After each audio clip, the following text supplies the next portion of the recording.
오늘은 오늘부터 몇 시간에 걸쳐서 하나님 중심에 대해서 살펴보려고 합니다.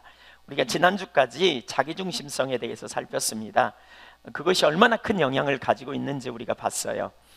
그것이 심각한 이유는 우리 삶 전체에 굉장한 영향을 미치기 때문에 자기중심은 실수로 한 번씩 빠지는 게 아니고 그게 우리의 삶의 본성이고 아담 이후로 내내 살아왔기 때문에 그것을 잘 알고 분석하고 우리가 거기서부터 돌아서며 경계하여 철저하게 영적으로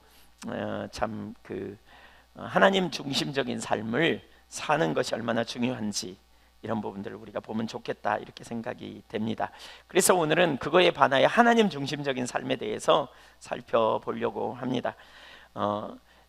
하나님 중심성은 네 가지 특징을 갖습니다.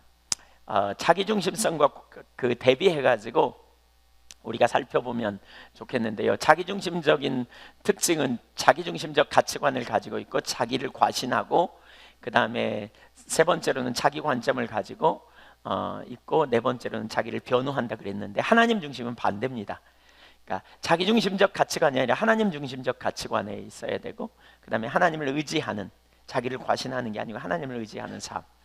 그 다음에 세 번째로는 하나님 관점을 갖는 것이지요. 자기 중심성은 자기 관점으로 보고 판단하고 편견에 사로잡히고 그렇다면 하나님 중심은 하나님의 관점을 가지고 살게 되고 또 하나님 관점 안에서 놀라운 능력의 삶을 살게 되고 그 다음에 하나님의 방법으로 사는 그런 삶을 살게 됩니다.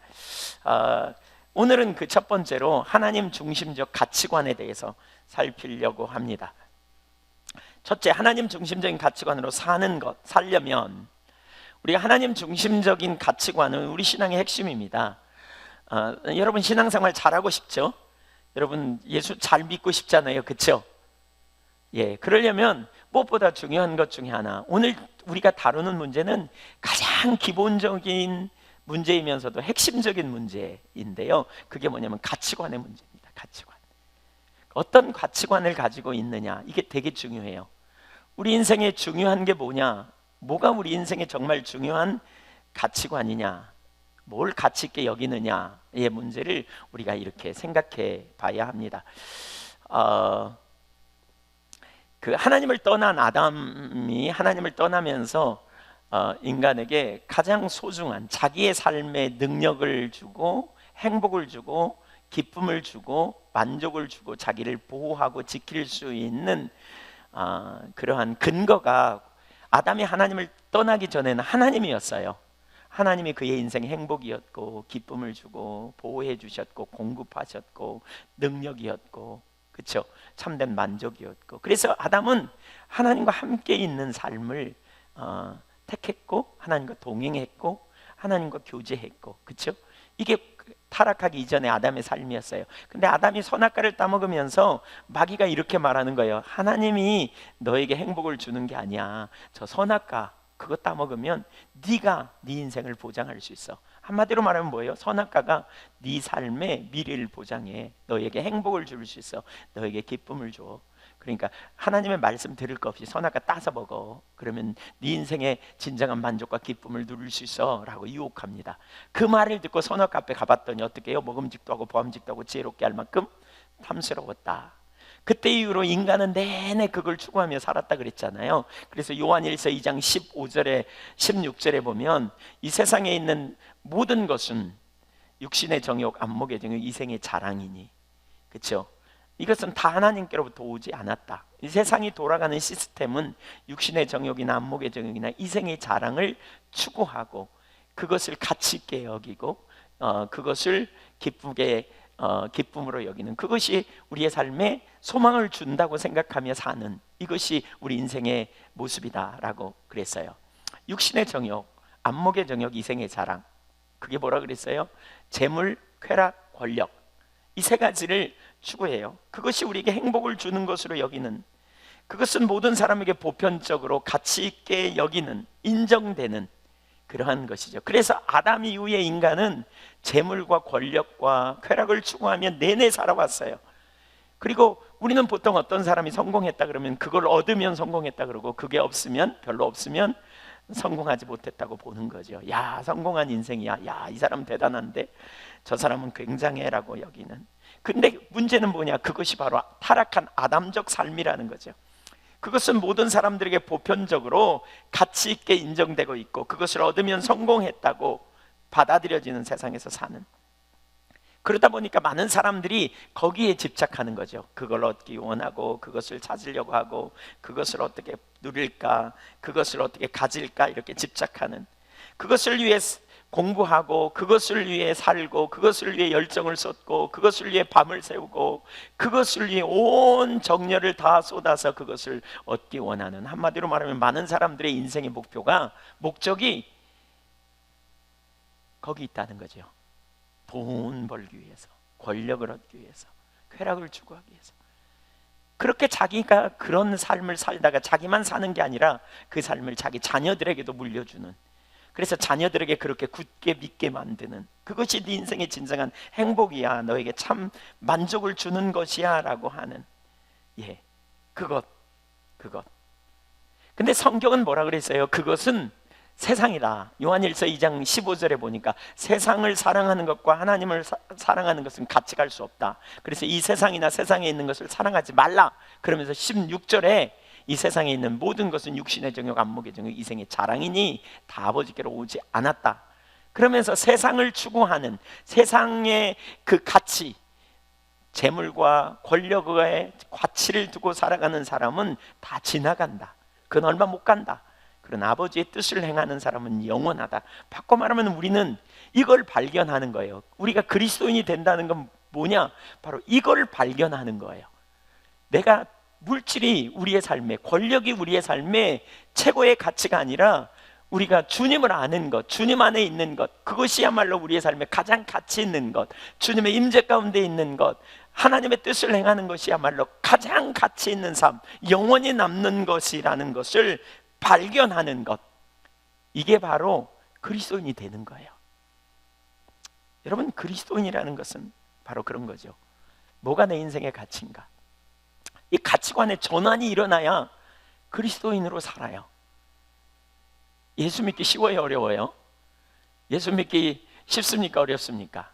여러분, 주님 안에서 여러분의 삶은 평안합니까? 아니면 혼돈이 있습니까? 여러분, 대부분의 경우에 여러분 혼돈스러운 대부분의 이유도 그렇고 예수 믿기 어려운 대부분의 이유도 그렇고 가장 주된 이유를 꼽으라고 한다면 저는 이 가치의 문제라고 말하고 싶습니다. 내 삶에 진정한 가치 있는 게 무엇인가? 뭐가 내 인생의 진정한 가치인가? 뭐가 내 인생에 참 안식을 주는 것인가? 뭐가 내 인생에 정말 나를 행복하게 하고 내 삶을 보장하고 내 미래에 영원한 생명을 주고 내가 영원한 안식을 누리는 삶이 어디에 있는가? 내 자녀의 삶에도 마찬가지고 내 가족의 삶에도 마찬가지고 뭐가 가장 나에게 행복을 주고 안식을 주고 참된 평강을 누리게 하는 가치 있는 것인가? 일인가? 라고 꼽으라고 한다면 여러분 뭐라고 하시겠습니까?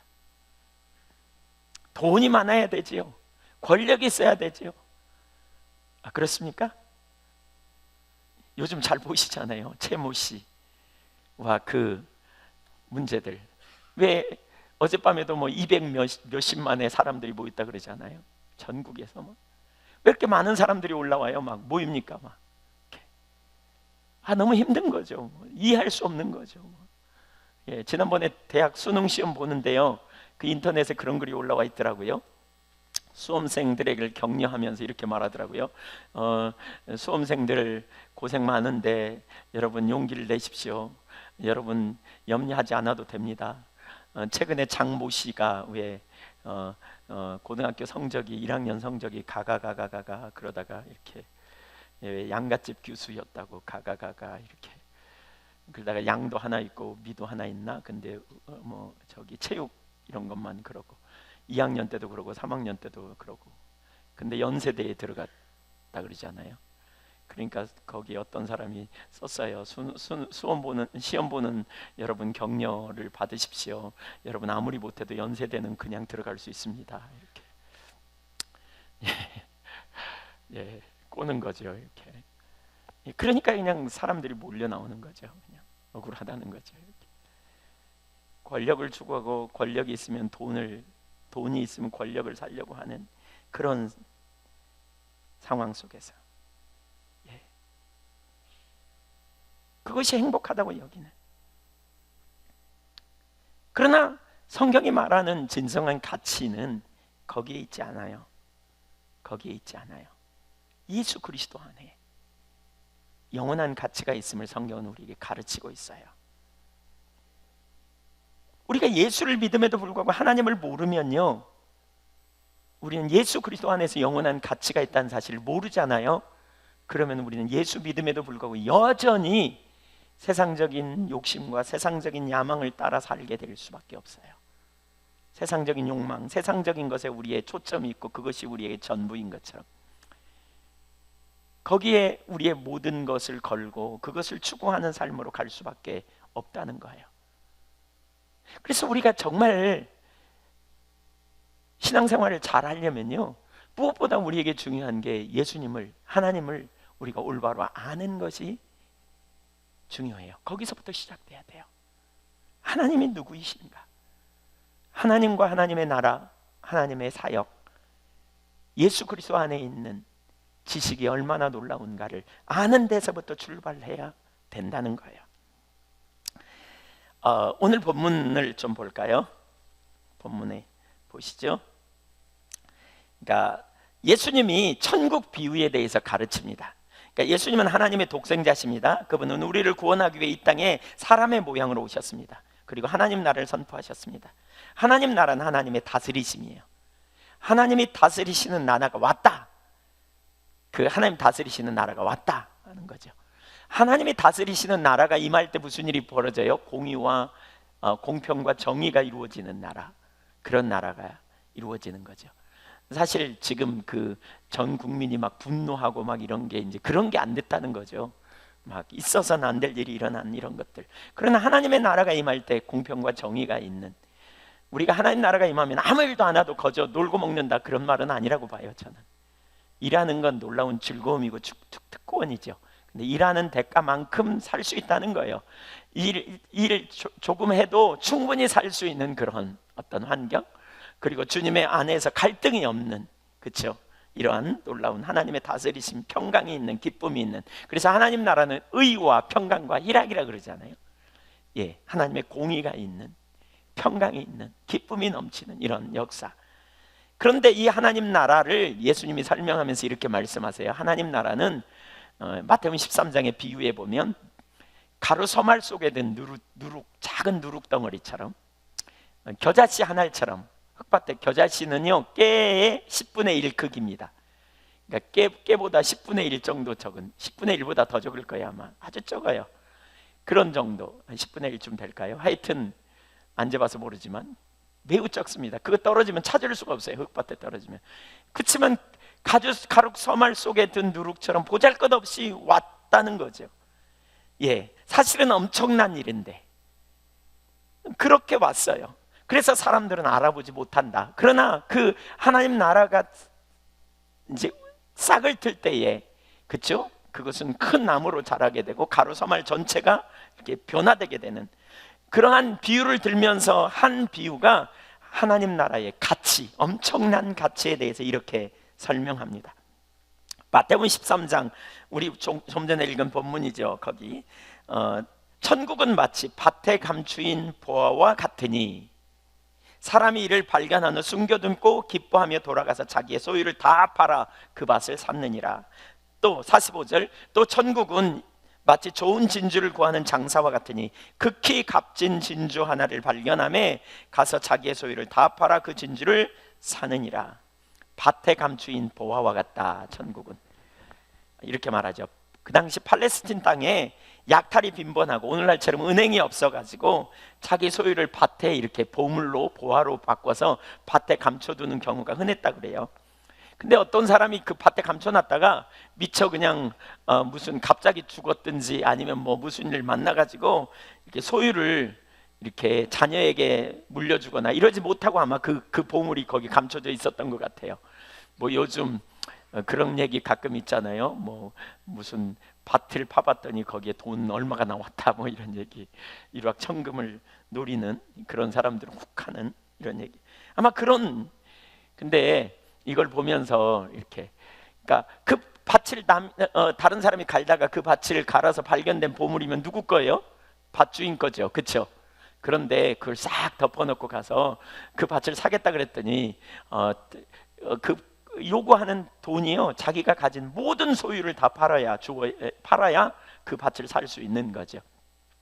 거기서 가르치는 비유에서는 한 가지예요. 뭐냐, 그 진주의 그러니까 그 보화의 중요성, 이걸 말하는 거죠. 또 이걸 보면서 세세히 따지고 들은 사람이 있어요. 그러면 도둑놈 아닙니까? 그건 법적으로 문제가 있지 않습니까? 여러분, 이렇게 따지면요 신천지대입니다. 이단돼요. 이단의 특징이 그거예요. 비유를 자꾸 풀어요. 비유를 주님이 주신 목적은요, 어떤 부분을 설명하기 위해서 한 가지 의미를 거기서 찾아야 돼요. 그걸 풀어가면 안 돼요. 그러니까 거기에서 초점을 두는 것은 이것이 얼마나 소중한 보물이고, 그 소중한 보물을 이제 자기의 소유를 다 팔아 샀다, 이런 의미에서 찾아내야 돼요. 극히 값진 진주 하나라는 표현을 하잖아요. 상인이 진주를 찾아 헤매다가 진짜 좋은 진주를 만났어요. 근데 거기 극히 아주 최상품이라는 거죠. 그 진주는 근데 많지 않아요. 하나예요. 그 중에 하나라는 말은 진주의 희귀성을 가르치는 거죠. 너무너무 희귀한. 그런데 그러니까 그 진주를 발견하고 그것을 자기의 모든 것으로 샀다는 거예요. 그러니까 하나님 나라의 가치에 대해서 말하는 거죠. 그것은 너무나 가치 있는 것이어서 사람이 자기의 모든 것으로 살 만한 가치가 있는 것. 그래서 그 가치를 아는 사람은 하나님 나라를 사게 된다는 거예요. 우리가 예수를 믿고 신앙생활을 하는 데 있어서 가장 중요한 출발점이고, 우리가 언제나 살펴봐야 될 가장 중요한, 있어야 될 기본이 뭐냐, 우리가 믿는 신앙이 뭔가 하는 거예요. 우리가 믿는 하나님, 우리가 믿는 예수님이, 그리고 그분의 임재 안에 있는 것이 우리에게 어떤 의미인가를 우리가 생각해 봐야 한다는 거예요. 사실 성경은 하나님과 하나님의 나라, 그분의 임재 안에 있는 것, 그분의 다스리심 가운데 있는 것이 너무나 놀라운 것, 우리의 모든 것으로 사야 될 만큼 그렇게 너무나 놀라운 것, 우리의 모든 것을 다 주고도 비교할 수 없을 만큼 좋은 것이라고 말하고 있는 것이지요. 여러분에게 주님은 누구이십니까? 여러분에게 하나님은 누구이십니까? 하나님의 통치 없이 사단의 통치 아래 산 자들의 삶은 억압의 삶이었다면, 고통의 삶이었다면, 그래서 영원한 멸망의 삶이라면, 하나님께서 사랑하는 독생자를 이 땅에 보내셔서 예수 그리스도 안에서 우리를 자녀 삼아 주시고 영원한 안식의 삶, 평안과 생명의 삶을 우리에게 주시기 위해서 독생자를 이 땅에 보내셨어요. 그 예수님이 요한복음 18장에 보면 그 헤롯의 신문 앞에서 이렇게 말하죠. 신문하는 헤롯 앞에서 나는 진리를 행하러 이 땅에 왔다. 예수님이 보실 때 이 땅의 모든 사람들이 억압 가운데서, 거짓 가운데서, 속임수 가운데서, 눌림 가운데, 사탄의 그러한 그 통제 가운데서 그 고통당하고 있는 인간의 모습을 본 하나님께서 인간을 구원하기 위해 이 땅에 오신 것이지요. 저와 여러분을 구원하기 위해서. 그리고 뭐라 그럽니까? 그 주님은 우리를 만나주시기를 기뻐하시는, 에고에이미라는 말을 헬라 원어로 보면 많이 사용한다 그랬죠. 요한복음에 나타난 주된 특징인데, 에고에이미라는 말은 I am이라는 말이에요. 나는 이다. 근데 우리말로는 잘 표현할 수 없으니까 내가 그다 라고 이렇게 번역하고 있죠. 거기다가 어떤 때는 보호를 써가지고 이렇게 사용하는데, 나는 선한 목자다. 나는 참 포도나무이다. 내가 너희에게 누구냐? 나는 참 포도나무고 나는 선한 목자다. 양들을 위해 내 목숨을 버리는 선한 목자이다 라고 말하고 있는 것이죠. 그래서 주님 안에서 영원한 생명을 누리는, 주님 안에서 참 안식을 누리는 바울 사도는 이 비밀을 깨닫고 골로새서 2장 3절에 이렇게 말합니다. 그 안에는 지혜와 지식의 모든 보화가 감추어져 있느니라. 예수님 안에 모든 보화와 지혜와 지식의 보화가 감추어졌다. 지혜의 근본, 지식의 근본, 그 예수님을 알므로 말미암아 놀라운 생명을 누리는 그러한 역사를 발견하게 된다는 거예요. 그래서 바울 사도는 그 이후에 그의 서신서에 보면 그리스도 예수 안에서, 예수 그리스도 안에서라는 표현을 140번 이상 사용하고 있습니다. 그리스도 안에 있는 그 특권, 그 능력, 그분의 임재 안에 있는 그 놀라운 역사, 하나님을 아는 것이 얼마나 놀라운지. 사실 하나님을 알고 예수님을 아는 것이 영생이에요. 그래서 요한복음 17장 3절에 영생은 곧 유일하신 참 하나님과 그의 보내신 자 예수 그리스도를 아는 것이니이다. 우리가 하나님을 알고 예수님을, 그의 보내신 자 예수 그리스도를 믿는 믿음 안에서 바로 예수님과의 친밀한 교제 가운데 예수님이 우리의 길이요 진리요 생명이 되시고 지혜와 거룩함과 의로움과 구속함이 되시며 참 목자가 되신 그분을 아는 것이 우리의 삶의 영원한 생명인 것이지요. 예수님은 요한복음 10장 10절 하반절에 인자가 온 것은 양으로 생명을 얻게 하되 풍요한 생명을 누리게 하려고 왔다, 얻게 하려고 왔다라고 하셨는데, 예수님이 여러분의 인생에 어떤 가치를 가지고 있는지, 예수님은 하나님께서 우리를 구원하시기 위해 내신 유일한 처방이에요. 요즘 수요 예배에 요한복음을 살펴보고 있거든요. 근데 사복음서 중에 마태, 마가, 누가 복음을 공관복음이라고 그러고 있고요. 이 공관복음에서는 주로 예수님의 사역에 대해서 다룹니다. 이렇게 기록하고 있습니다. 근데 요한복음은요, 예수님에 대해서 다뤄요. 예수님이 누구이신가. 그래서 요한복음을 보면서 저는 개인적으로 요한복음을 설교하면서 이렇게 살펴보면서 정말 다시 예수님이 누구이신가를 더 선명히 이렇게 깨닫게 되는 것 같아요. 너무나 놀라운, 너무나 신실하신 그분이 우리의 유일한 처방이 되시고 길이 되신, 값진 진주와 보화가 되신, 결핍에 빠져있는 인생에게 영원한 생명을 주시기 위해 오신 하나님의 아들 예수 그리스도. 요한복음 2장에 그 잔치집에, 혼인 잔치집에 포도주가 떨어져 그 포도주를 채워주신 그 예수님, 그 사건을 통해 우리가 봐야 될 그 요한복음 표적의 책이거든요. 그건 한 가지, 아주 중요한 한 가지는 뭐냐, 예수님은 우리에게 풍요케 하시려고 오신 분이라는 거예요. 결핍에 빠져있는 인간, 하나님 나라를 잔치로 묘사하고 있는데 그 하나님 나라의 풍요를 우리에게 주시려고 오신 분. 그래서 우리는 예수님 안에서 영원한 풍요를 누리는 거예요. 진정한 풍요를 누리는 거예요. 예수님 안에서 진정한 생명을 누리는 거예요. 그래서 예수님은 요한복음에서 2번이나 그런 표현을 하죠. 내가 주는 물을 마시면 영원히 목마르지 아니하려니와 라고 표현하요. 예수님은 생수의 근원이 되세요. 또 예수님 뭐라 그랬어요? 나를 믿는 자는 그 배에 생수의 강이 흘러넘치리라 그랬어요. 영원히 목마르지 않는 인생의 진정한 만족을 누리는 삶이 있게 될 거라고 말씀하고 있는 것이죠. 요한복음 4장의 수가성 여인과의 대화 속에서 그러잖아요. 인생의 곰핍한 삶을 살던 그 여인, 남편 5 남자와 살았지만 6번째 남자와 살지만 그것도 진정한 남편이 아닌, 만족이 없는, 그래서 인생을 참 어렵게 산, 어쩌면 우리의 모습이 다 요한복음 4장에 나오는 수가성 여인과 같이 살잖아요. 뭔가에 중독되고 뭔가에 집착되고 그래서 방황하고 헤매는 그것이 인간의 모습 아닙니까? 그런 우리에게 진정한 만족을 주는 생수의 근원이 되신 예수님, 생명을 얻되 풍요한 생명을 주려고 오신 그 예수님, 우리가 그분을 진짜 알게 된다면, 우리가 그분을 아는 만큼 우리 삶에 능력이 있고 그분 안에서 우리는 풍요한 생명을 누리게 될 거라는 것입니다. 여러분, 그 예수님을 알기를 더욱 사모하십시오. 우리가 기독교인이 되는 것은요, 우리가 기독교인답게 살 수 있는 비결은요, 바로 그 주님을 아는 거예요. 그 주님의 가치를 아는 거예요.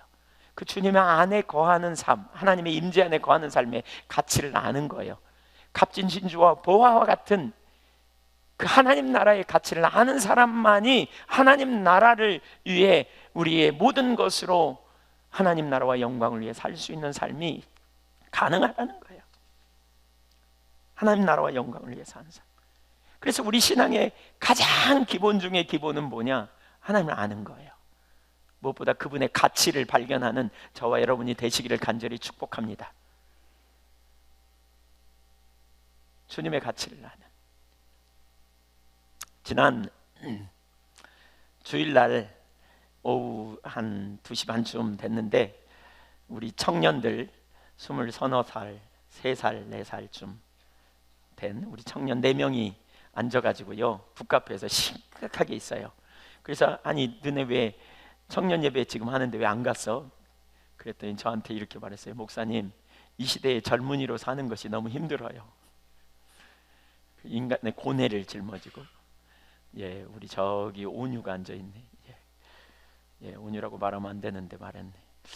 예, 예, 고뇌를 짊어지고 앉아 있는 것처럼 세상이 너무 달콤해요. 주님 뜻대로 살기에는 뭐 이런, 참 주님의 말씀대로 사는 게 참 어려운 것 같아요. 이러면서 4명이 앉아서 제가 참 너무 기쁘더라고요. 그런 고민을 하고 있다니. 고민도 없이 그냥 이렇게 뭐 신앙은 그렇지 뭐 그냥 이렇게 살지 않고 예, 참 예, 고민하며 사는 게 얼마나 참 귀한 일인가 이런 생각이 들었어요. 참 귀했어요. 돌이켜 보니까 제가 저 자신을 살펴보니까 제가 예수 믿고 난 뒤에도 저도 비슷한 고민을 했던 것 같아요. 여러분 비슷한 고민 하셨죠? 안 하셨어요? 예, 그게 뭔 말이요? 뭐 이런 표정으로 앉아 계시는데 그런 고민 안 하셨습니까? 하셨나요? 아, 예. 고민 별로 안 하신 분들은 예, 지금 고민해야 될지 몰라요. 아, 예. 그런 고민을 되게 많이 했어요. 제가 분명히 주님 뜻대로 살기 원하고 하나님 나라를 위해 산다고 그러고 하나님 사랑하는데 왜 안 사라졌을까? 근데 지내놓고 생각해 보니까 이거예요. 지내놓고 생각해 보니까 뭐냐? 주님을 잘 몰랐어요. 주님을 사랑하고 뜨거운 열정도 있었고 주님이 저를 구원하셨다는 것도 제가 확실히 알고 주님 안에 있어야 기쁨이 있다는 것도 알고, 그런데 주님을 잘 몰랐어요. 주님 안에서 결론을 못 내렸어요. 제가 그랬던 것 같아요.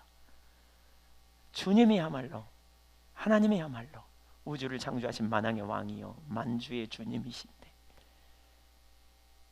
내가 그분을 떠나서는 내 인생에 진정한 기쁨이 있을 수 없구나. 내가 피조물로서 창조주를 의지하고 창조주의 주권 아래 사는 것이 진정한 만족이고 기쁨이구나. 하나님의 나를 너무너무 사랑하시고 그분은 내 머리털 하나까지 세실 만큼 전지하시고 그분은 능치 못함이 없는 하나님이 아닌가. 그분이 나에게 가라고 하는 길이 가장 완전하고 있으라고 하는 자리가 가장 완전하고 그분이 나를 아시기에 가장 좋은 길로, 가장 선한 길로, 특별히 나를 사랑하셔서 자기 아들을 아끼지 않고 내어놓으신 분이신데 그분이 인도하심이 가장 완전하지 않은가? 이거를 묵상하고 그 주님을 알고 그 주님을 더 알게 될수록 결론이 나와지더라고요. 어떤 결론이요? 나는 주님의 임재 안에 있어야 능력이 있다. 내가 믿는 주님을 의지할 때 그분의 말씀이 내게 생명이다. 그분이 곧 나에게 능력이시다. 그분 안에 참된 소망이 있고 그분 안에 참된 안식이 있다. 그렇게 되니까 그 다음에요, 하나님의 말씀을 따라서 하는 삶이 그렇게 어려운 게 아니고 그렇게 무거운 짐이 아니고 기쁨으로 주님을 따라갈 수 있더라고요. 왜 우리가 혼돈하냐? 예수 믿으면서 하나님 잘 몰라서 그래요. 왜 우리가 낭망하고 좌절하냐? 주님 잘 몰라서 그래요. 주님을 아는 지식이 너무나 적어서 그래요. 그분은 사도 바울처럼 그리스도를 아는 지식이 가장 고상하여 다른 걸 다 버릴 수 있다고 고백할 수 있는 자리까지 우리가 가야 돼요. 근데 주님을 너무 조금밖에 몰라서 그래요. 여러분에게 주님은 어느 정도의 가치가 있는 분입니까? 그분의 임재 안에 있는 것이 얼마나 크고 놀라운 가치가 있다고 여러분 고백하십니까? 왜 혼돈하고 왜 낙심하느냐? 주님을 잘 몰라서 그래요. 우리 젊은이들, 청년들에게 제가 그래서 새벽 기도하면서 생각이 나서 기도하고 있습니다. 하나님, 고민하는 내 아이에게 그 너무 세상이 좋아요, 세상이 달콤해 보여요, 뭐 이런 비슷한 공통된 분모를 가진 이들에게 하나님 알게 해주셔서 저들이 결론을 내리게 하여 주십시오. 이렇게. 자, 하나님 중심적인 가치관으로 사는 게 뭔가? 우리가 주님을 믿는 삶에 있어서 중요한 한 가지는 바로 우리의 가치관에 전환이 있어야 돼요. 전환이. 그러니까 그리스도를 알고 그리스도 안에 있는, 하나님의 임재 안에 있는 하나님 나라의 그 가치를 알게 되면서 우리가 전에 내가 주님을 알기 전에 내가 인생에 가치 있게 여겼던 재물에 대해서, 권력에 대해서 그것이 내 삶에 진정한 행복을 줄 수 있는 것이 아니라고 우리가 볼 수 있어야 돼요. 가치관의 전환이 있어야 돼요. 세상적 가치관이 달라져야 돼요. 전에는 재물과 권력과 쾌락을 최고의 가치로 여겼다면 이제 하나님을 최고의 가치로 여기는, 그래서 예수 안에 있는 정체성을 우리의 최고의 가치로 여기는, 주님의 임재 안에 사는 삶이야말로 우리에게 진정한 행복인 것을 보는 그 가치관으로 전환이 일어나야 돼요. 여러분, 거기서부터 우리 신앙은 시작할 수 있어요. 왜냐하면요, 성경은 뭐라 그랬어요? 우리에게 주신 첫 번째 계명이 뭐예요? 마음을 다하고 성품을 다하고 힘을 다하고 뜻을 다하여 주 너희 하나님을 뭐하라? 사랑하라 그랬어요. 사랑하라 그랬어요. 존재를 다해 하나님 사랑하는 거 어떻게 가능해요? 여러분, 어떻게 가능해요? 우리가 만약 재물을 최고의 가치로 여기고 있다면요, 어떻게 하나님을 사랑하고 소중히 여길 수 있겠어요? 마태복음 6장 24절에 이렇게 말하잖아요. 마태복음 6장 24절 한번 읽어볼까요? 마태복음 6장 24절. 한 사람이, 같이 읽습니다. 시작. 한 사람이 두 주인을 섬기지 못할 것이니 혹 이를 미워하고 저를 사랑하거나 혹 이를 중히 여기고 저를 경히 여김이라. 너희가 하나님과 재물을 겸하여 섬기지 못하느니라. 하나님과 재물을 겸하여 섬길 수 없다 그랬어요. 겸하여 안 된다 이렇게 말했어요. 두 개는 안 된다. 그러면서 하나님을 사랑하고 하나님을 소중히 여길 때에 우리가 하나님의 말씀에 순종하는 삶이 가능하죠. 하나님이 주인 되는 삶, 하나님을 사랑하고 하나님을 소중히 여기고 하나님을 주인 삼는 삶. 만일 하나님을 사랑한다고 하면서 돈을 더 많이 소중히 여긴다면 우리는 결국 돈의 법칙으로, 자기가 소중히 여기는 돈의 법칙으로 살기 때문에 하나님의 말씀과 충돌이 일어나요. 하나님이 기뻐하시는 삶을 선택하기보다는 돈이 많이 생기는 법칙을 따라 살게 돼요. 우리가 전에 살펴봤잖아요. 엘리 제사장이 하나님을 경외하는 사람이었다고 볼 수 있다면 엘리 제사장이 자기 아들들을 더 소중히 여겨 하나님의 제사를 멸시함에도 불구하고 말리지 않아가지고 결국 어떻게 해요? 하나님을 멸시했다. 그래서 하나님이 나는 나를 존중히 여긴 자를 존중히 여기고 멸시하는 자를 경멸히 여긴다 그렇게 말했죠. 다윗, 누구보다도 하나님을 사랑하고 하나님 뜻대로 살려고 했던 그였지만 어떤 순간 자기 중심으로 돌아가니까 우리 아이 안에 밧세바를 어느 날 보고는 그냥 뿅 가가지고 쾌락을 중히 여겨 사랑하고 소중히 여겨 쾌락에 붙들려서 하나님의 법을 어기고 우리 아이 안에 밧세바를 데려다가 범하고 그리고는 그 남편을 죽여버리는. 그랬더니 하나님이 네가 어찌하여 나를 멸시하느냐라고 말씀하고 있죠. 네가 어찌하여 나를 멸시하고 내 말을 무시하고 네가 우리아를 죽였냐? 내가 너에게 필요했으면 더 줬을 텐데. 여러분, 우리가 뭘 소중히 여기느냐, 그것이 우리에게 주인이에요. 그 법칙으로 살아요. 그러면 결국 하나님을 우리가 어떻게 해요? 무시한다고요. 입술로는 사랑해요 라고 말하지만 사실은 우리 안에 더 소중히 여기는, 더 가치 있게 여기는 것을 따라 우리가 살게 되는 것이지요. 그래서 진정한 제자가 되려면 지금까지 우리가 소중히 여겼던 모든 것보다 더 가치 있는 주님을 발견해야 돼요. 알아야 돼요. 그 주님을 아는 지식이 너무나 고상하고 그분 안에 있는 부유함을 발견하게 될 때에 우리는 그분 안에 전부를 걸고 쫓아갈 수 있게 되는 것이지요. 이때에 비로소 하나님의 말씀이 생명이 되고요, 우리에게 진정한 행복이 됨을 인식하고 순종하는 삶을 살 수 있게 되는 것이죠. 이런 인식의 전환은 일어나지 않는 한 순종이 불가능해요. 하나님을 사랑하는 것도 불가능해요. 입술뿐이에요. 이런 인식의 전환이 일어나야 돼요. 여러분, 그래서 예수를 믿는 사람은 항상 그 자기의 가치관을 점검해 봐야 돼요. 뭐가 여러분의 인생에 가장 소중한 건가 보세요. 뭐가 여러분의 인생에 가장 소중하고 여러분의 인생에 진정한 행복이고 만족인가를 여러분 결론을 내리세요. 뭐예요? 주님이십니까? 그분의 임재 안에 있는 것이 여러분에게 가장 소중합니까? 그분을 아는 지식이 가장 고상하다고 고백할 수 있습니까?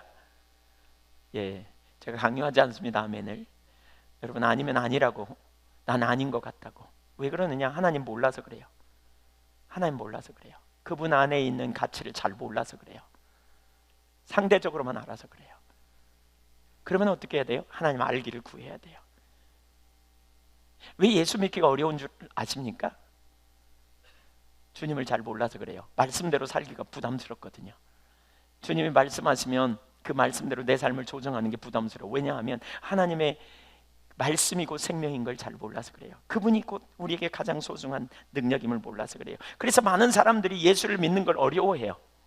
그리고 예수를 따르는 것이 매우 위험스러워 보여요. 예수님 따르는 것이. 그러나 어떤 사람에게는 그것은 아주 기쁜 일이에요. 기꺼이 자기의 모든 소유를 다 팔아 살 수 있다. 성경은 이렇게 말해요. 마태복음 13장 44절, 오늘 본문 보세요. 44절 후반부 한번 볼까요? 여기 이렇게 말합니다. 기뻐하며 돌아가서, 뭐하며 돌아갔다고요? 기뻐하며 돌아갔다요. 기뻐하며. 보화를 발견하고는 기뻐하며 돌아갔대요. 주님 따르는 거 기뻐하며 따라갈 수 있다는 거예요. 자기의 소유를 다 팔아 그 밭을 샀다, 이렇게 말하고 있어요. 13장 46절도 자기의 소유를 다 팔아 그 진주를 사느니라. 누가 그렇게 하는가? 하나님 나라의 가치를 발견한 사람들, 주님을 발견한 사람들, 예수 그리스도 안에 있는 놀라운 은혜를 발견한 사람들. 여러분 예수님을 믿는다고 고백하면서도 아직 그 가치를 잘 모르면 우리는 이런 설교 되게 어렵습니다. 부담스럽습니다. 그렇게 누가 믿어? 이럴 수 있습니다. 근데 예수를 믿은 지 오래되고 여러분은 예수님 안에 가치가 있다고 여기면서도 타협하는 자리에 가 있다면 돌이켜야 합니다. 가장 근본적인 문제 중에 하나는 예수님이 내게 누구인가? 하나님이 내게 누구인가? 내 인생의 최고의 가치가 뭔가? 이걸 볼 수 있어야 돼요. 사실 예수님이 얼마나 놀라운 분인가, 예수를 아는 지식이 얼마나 고상한가, 이걸 발견한 사람은요, 예수님을 만난 것을 자기 인생의 최고의 축복으로 알아요. 예수님을 따르는 삶이 너무너무 놀라운 특권임을 알아요. 기쁘고 감격스러운 일, 주님 앞에 헌신하는 거, 주님의 나라와 주님의 뜻이 이루어지는데 자기가 동참하는 것을 특권으로 여기며 나아가게 된다니까요. 그분을 쫓아가는 데 있어서 조정하는 그것이 별로 어렵지 않아요. 하나님의 뜻을 쫓아 삶을 조정하고 순종하고 나아가는 거 그렇게 어려운 일이 아니에요. 왜 우리가 사업을 하면서, 왜 우리가 일상을 살아가면서 적당히 거짓말하고 속이고 우리가 적당히 살아갑니까? 사실 지금 우리 국가적으로도 혼란의 자리에 있는데 거기 그 연결된 사람 중에 상당수는 기독교인인가 아세요? 장로님들도 있대요. 그런데도 불구하고 자기 논리를 따라서 계속 거짓말하고 속이고 합리화하고 이렇게 살아가죠. 왜 그렇습니까? 그리스도를 아는 지식이 가장 고상하면 그렇게 할 수 있을까요? 하나님의 임재를 가장 소중히 여기면 그렇게 살 수 있겠어요? 여러분, 하나님의 임재가 우리의 삶의 최고의 만족이고 기쁨으로 발견되면 그 삶이 되어질까요? 절대로 그렇게 안 살 겁니다. 그렇게 살 수가 없습니다. 그렇게 할 수가 없습니다. 왜냐하면 주님의 임재가 거치거든요. 주님을 놓치거든요. 안 되거든요. 그렇게 할 수 없어요, 여러분. 그렇게 한 행동의 문제가 아니에요. 그 이면에 뭐냐? 그리스도를 아는 지식이, 내가 믿는 예수님이, 내가 믿는 하나님이 내 삶에 어느 정도의 가치를 가지고 있느냐. 주님의 임재 안에 사는 삶이 우리에게 얼마나 놀라운 축복이고 그분의 임재 가운데 있는 것이 우리에게 얼마나 어떤 가치를 가지느냐에 따라서 우리는 그렇게 행동하고 살게 된다는 것이죠. 예수님을 만난 사람들은 그래서 그 삶 전부를 걸었어요. 삭개오를 보세요. 삭개오는 원래 돈을 추구했던 사람이에요. 세리예요. 세리 왜 하겠어요? 사람들에게 손가락질하면서. 그 당시에 세리는 세금을 걷어가지고 권력자의 빌붙어서 세금을 걷어가지고 그 중에 일부는 자기 먹고 나머지는 주고, 안 주면 그 권력을 힘입어서 사람들 착취하고 어려움을 주고. 그러니까 유대인들이 생각할 때 죄인, 세리, 죄인 하면 세리와 창녀 이렇게 꼽았거든요. 그러니까 아주 세리를 나쁘게 해요. 돈을 추구하는 그런 관점을 가졌던 삭개오. 누가복음 19장 8절을 보면 이렇게 말합니다. 삭개오가 서서 주께 여짜오되 주여 보시옵소서, 내 소유의 절반을 가난한 자들에게 주겠사오며 만일 누구의 것을 빼앗은 일이 있으면 내 갑절이나 갚겠나이다. 예수께서 이르시되 오늘 구원이 이 집에 이르렀으니 이 사람도 아브라함의 자손이로다. 삭개오는 돈을 목적으로 살았던 그의 인생의 참된 가치는 돈이라고 생각했다가 내내 살았다가 예수님을 만나게 됐어요. 그리고 예수님 안에서 진정한 가치를 발견한 것이지요. 그의 인생의 참된 가치가 무엇인지 발견한 이후에 그는 자기 소유의 절반을 가난한 자들에게 주고 남의 것을 속여 빼앗은 일이 있으면 내 갑절이나 갚겠다고 이렇게 선언합니다. 그 당시 세리는요, 속여서 많은 세금을 거두어 드는 일이 너무너무 흔했다 그래요. 그러니까 그가 빼앗은 일요, 상당히 많을걸요. 결국 그는 뭐냐? 자기 재산 반절은 가나안 자에게 나눠주고 나머지는 빼앗은 사람들에게 돌려주겠다는 거예요. 그는 그러한 모든 집착으로부터 돌아서는 거예요. 다 내리는 거예요. 철저하게 포기하고 내려서는 거죠. 그러면서 주님을 따르는, 모든 것으로 주님을 따르는 그 삶을 선택하는 거예요. 예수님의 제자들도 역시 보는 자였어요. 그래서 모든 것을 버려두고 예수님을 따랐습니다. 마태복음 19장 27절 보세요. 이에 베드로가 대답하여 이르되 보소서, 모든 것을 버리고 주를 따랐사온데 그런즉 우리가 무엇을 얻으리이까? 모든 걸 버리고 주님을 따랐습니다 라고 고백합니다. 바울 사도도 보는 자였기에 그는 모든 것을 버릴 수 있었습니다. 빌보 3장 8절 또한 모든 것을 해로 여기면 내 주 그리스도 예수를 아는 지식이 가장 고상하기 때문이라 내가 그를 위하여 모든 것을 잃어버리고 배설물로 여김은 그리스도를 얻고 그 안에서 발견되려 함이니. 그리스도를 얻고 그 안에서 발견되기 위하여. 왜? 그리스도가 너무나 소중해요. 그리스도 안에 있는 삶이 너무나 놀라워요. 그분 안에 있는 삶이야말로 정말 놀라운 특권이고 기쁨이고 감격이고 감사인, 여러분 이런 고백이 우리 가운데 실제로 할 수 있어야 돼요. 이런 고백이 그냥 피상적이 아니라 중심에 우리는 이런 고백을 할 수 있어야 돼요. 정말 나는 그리스도를 아는 지식이 내 삶에 가장 고상하다고 고백할 수 있다면 우리는 그때야 비로소 우리는 하나님의 말씀을 따라 사는 삶, 말씀대로 우리가 순종하고 따라가는 삶, 세상을 이기는 능력과 비결이 여기 있어요. 우리가 주님 앞에서 이렇게 고백할 수 있다면, 주님, 저는 주님이면 충분해요. 주님 한 분으로 족해요. 주님으로 만족해요.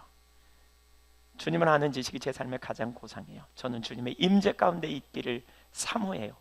이런 고백을 실제로 할 수 있다면 우리는 순간순간 자기 중심으로 돌아가 있는 자리에서 우리는 돌아서고요, 주님과 교제하는 놀라운 승리의 삶을 누릴 수 있어요. 뒤에 보면 아시겠지만 친밀한 교제가 거기에서 가능합니다. 누가복음 14장 33절 보실래요? 바로 이런 사람들이 제자가 됩니다. 시작. 이와 같이 너희 중에 누구든지 자기의 모든 소유를 버리지 아니하면 능히 내 제자가 되지 못하리라. 너희의 모든 소유를 버리라. 그러니까 그럼 나는 뭐 빈털터리를 살란 말이야? 그럼 난 다 헌금하고 뭐 나는 아무것도 갖지 말란 말이야? 그럼 내 인생은 뭐야? 뭐 이렇게 생각한 사람들이 있을 텐데요, 이거는요 우리의 모든 소유를 실제로 다 버리라 이 말이 아니고요, 다 가난한 자에게 나눠주라 이 말이 아니고요, 가치관의 문제입니다. 가치관. 뭐가 네 인생에 진짜 가치가 있느냐, 이걸 묻는 겁니다. 가치관. 하나님의 임재가 네 삶에 가장 소중하냐? 그리스도를 아는 지식이 가장 소중하냐? 그리스도를 얻기 위해서 다른 모든 것을 다 잃어도 그리스도를 얻는 것이 너의 삶에 충분하다고 여기느냐? 이걸 말하는 거예요. 너 재물이냐 나냐? 이렇게 묻는 거죠. 너 그거야 나야? 주님이 그렇게 물으시는 거예요. 뭐가 여러분의 삶에 가장 소중한 것인지 나눠지지 않는 한 마음을 주님은 말씀하시는 거예요. 그리고 그렇게 돼야만 주님을 따르는 제자가 되고요, 제자의 삶의 능력을 경험할 수 있어요. 그러나 보지 못하는 자들이 있어요. 영생에 대한 고민을 가지고 예수님을 찾았던 부자 관원은 보지 못하는 자들 중에 하나였어요. 그는 아직 가치의 문제를 정리하지 못했습니다. 누가복음 18장 22절 이하에 보면 예수님께서 이 말을 들으시고 이르시되 네게 아직도 한 가지 부족한 것이 있으니, 그는 영생을 위해 굉장히 노력했잖아요. 근데 한 가지 부족함이 있다 그러면서 네게 있는 것을 다 팔아 가난한 자들에게 나눠주라. 그리하면 하늘에서 내게 보화가 있으리라. 그리고 와서 나를 따르라 하시니 그 사람이 큰 부자이므로 이 말씀을 듣고 심히 근심하더라. 예수께서 그를 보시고 이르시되 재물이 있는 자는 하나님의 나라에 들어가기가 얼마나 어려운지. 하나님은 우리에게 지금 모든 물질을 다 바치라고, 지금 가난한 자들에게 나눠주라고 이렇게 말씀하시는 것은 아닙니다. 명예를 다 버리라 이렇게 말하는 게 아닙니다. 내면의 가치관의 문제라 그랬어요. 나를 정말 행복하게 해줄 가치가 무엇인가? 내 삶에 진정한 생명을 주는 가치가 무엇이냐? 네 삶의 진정한 만족이 어디에 있느냐? 그걸 물으시는 거예요. 누가 너의 삶의 주인이냐? 이걸 물으시는 거예요. 주님의 임재가 참으로 소중하냐? 내가 너와 함께 있는 것이 너의 삶의 진정한 만족이고 기쁨이냐? 아니면 물질이 너의 삶의 만족이고 기쁨이냐? 이렇게 물으시는 거예요. 여러분은 뭐라고 대답하시겠어요? 여러분은 어떻게 대답하시겠습니까? 여러분 자신 있게 그렇게 대답하실 수 있습니까? 전 당신입니다. 주님으로 충분합니다. 아직 그렇게 고백할 수 없다면 주님을 알 수 있기를 축복합니다. 믿음 안에서 계속 주님을 더 개인적으로 알고 주님이 누구이신지를 깨닫고 발견할 수 있기를 주님의 이름으로 축원합니다. 그런데 여러분이 나는 주님을 안다, 나는 주님을 사랑한다 라고 고백하면서도 그 자리에 있다면 여러분 다시 한번 하나님 앞에서 우리 자신을 돌아봐야 해요. 우리는 자꾸 초점이 옆으로 갑니다. 개인적으로 저도 수도 없이 이런 고백을 했던 것 같습니다. 어떤 때는 낭망이 돼요. 왜 낭망하지? 여러분 왜 낭망합니까? 그 뒤에 이유를 찾아봐야 합니다. 왜 낭망하지? 왜? 뭐가 안 돼, 뜻대로. 뭐가 잘 안 돼. 그때 우리는 이렇게 고백할 수 있어야 돼요. 하나님 그거 없어도 전 괜찮아요. 왜 혼돈해요? 왜 시기 질투가 우리 속에 올라와가지고 확 뒤집어집니까? 왜? 주님 앞에 그렇게 고백할 수 있어야 돼요. 하나님 그거 없어도 괜찮아요. 하나님 사람이 저를 몰라줘도 괜찮아요. 저는 하나님 당신이에요. 당신의 임재 안에 제가 있기를 원해요. 당신의 임재 가운데 있기를 원해요. 제가 하나님께 발견되는 것보다 더 큰 가치는 제 삶에 없어요. 그렇게 하라 그러니까 하는 게 아니고 진짜 그런 중심의 자세를 가지고 있는지 여러분 그렇게 진짜 고백할 수 있는지 보시라고요. 정말 저는 주님이라고 고백할 수 있는지. 하박국 기자의 고백을 들어볼까요? 비록 무화과나무가 무성하지 못하며 같이 읽죠. 포도나무에 열매가 없으며 감람나무에 소출이 없으며 밭에 먹을 것이 없으며 우리의 양이 없으며 외양간에 송아 없을지라도 나는 여호와로 말미암아 즐거워하며 나의 구원의 하나님으로 말미암아 기뻐하리로다. 주 여호와는 나의 힘이시라. 나의 발을 사슴과 같게 하사 나를 나의 높은 곳에 다니게 하시리로다. 보세요. 무화과나무가 무성하지 못하고 외양간에 송아지가 없고 우리의 양이 없고 감람나무에 소출이 없고 농사지었는데 꽝이라는 거예요. 꽝. 근데 그럼에도 불구하고 나는 여호와로 말미암아 즐거워하고 나의 구원의 하나님으로 말미암아 기뻐하리로다. 농사가 안 돼서 난 죽을 지경이다. 지금 나는 이거 농사 지었는데 이거 망해서 나는 이제 소망이 없다. 살 소망까지 끊어졌다. 이렇게 말하고 있잖아요. 나는 그럴지라도 그런 상황일지라도 내가 믿는 주님으로 인하여 그분이 나와 함께 하심이 내 삶에 너무나 놀라운 특권이고 너무나 놀라운 기쁨이기에 주님으로 인하여 나는 기뻐한다. 여러분 이게 천국입니다. 천국은 물질에 있지 않습니다. 먹고 마시는 것 있지 않습니다. 요한복음 로마서 14장 17절에 보면 천국은 하나님 나라는 먹고 마시는 것이 아니라 의와 평강과 희락이라 그랬습니다. 의와 평강과 희락입니다. 하나님의 공의가 성취되고 마음 안에 평강이 있고 기쁨이 넘치는 삶.